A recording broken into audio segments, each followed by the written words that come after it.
হরে কৃষ্ণা। ওম অজ্ঞানতিমিরন্ধস্য জ্ঞানাঞ্জনশলাকয়া চক্ষুরিন্মীলিতো येन তস্मै শ্রী গুরুবে নমঃ।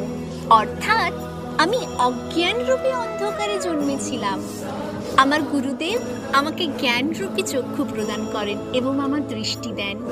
আমি আমার গুরুর চরণে জানাই আমার শতকোটি শ্রদ্ধা, ভক্তি ও প্রণাম।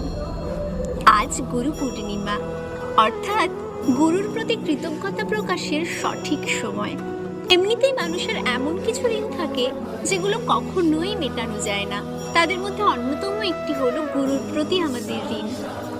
সংস্কৃতে গো শব্দের অর্থ হলো অন্ধকার এবং রু শব্দের অর্থ হলো প্রকাশ।